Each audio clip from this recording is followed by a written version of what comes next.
विमान आरूढ़ होकर के देवता लोग जा रहे हैं, अब सराय जा रही हैं मंगल गान करती हुई। तो मैया ने पता लगाया ये सब कहां जा रहे हैं। पता चला पिताजी के घर यज्ञ हो रहा है। यज्ञ हो रहा लेकिन बुलाया नहीं गया।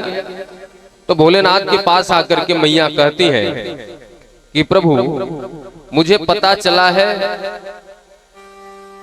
आपके ससुर के घर यज्ञ हो रहा है। ध्यान देना, मैया लोग पहले से ही चालाक होती है, आज भी है, पहले भी थी। मैया चाहती तो ये बोलती कि प्रभु मेरे पिताजी के घर यज्ञ हो रहा है। मैया ने ये नहीं कहा। मैया बोली मुझे पता चला है आपके ससुर के घर यज्ञ हो रहा है, यदि आपकी आज्ञा हो तो मैं चली जाऊं। भगवान भोलेनाथ ने कहा कि देवी देखो, जाना तो चाहिए पिता के घर, भाई के घर, गुरु के घर जाना चाहिए, लेकिन जहां पे बुलाया न जाए वहां पे नहीं जाना चाहिए।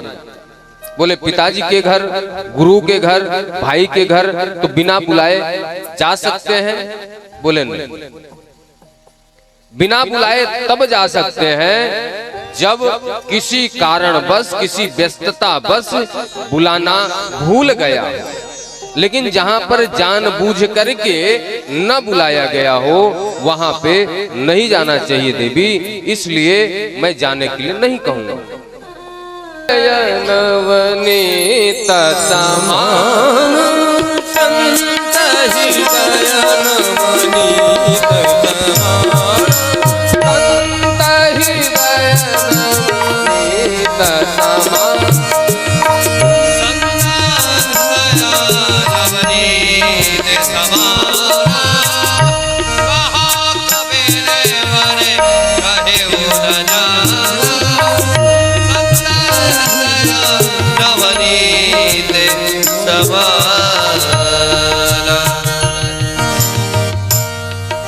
देखो, यदि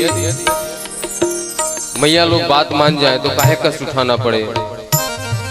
एक स्त्री का सब कुछ उसका पति होता है, पति की अवहेलना नहीं करनी चाहिए। लेकिन यदि भगवान के रास्ते जाने में पति बाधक बनता है तो बस एक ही बात का ध्यान रखना, मेरे तो गिरधर गोपाल दूसरों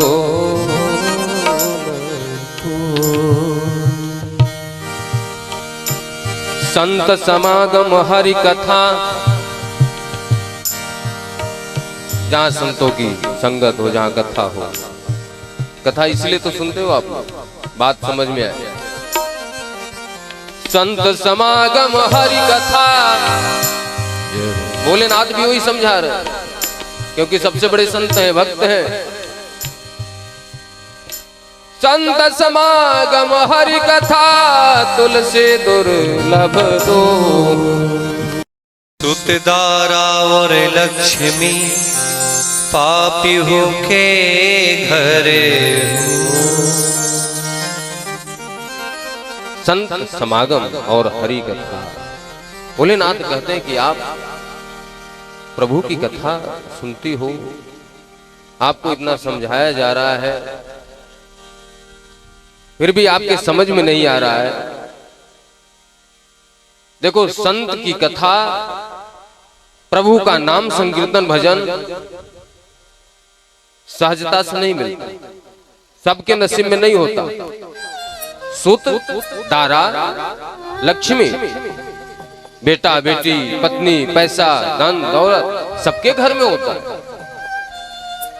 लेकिन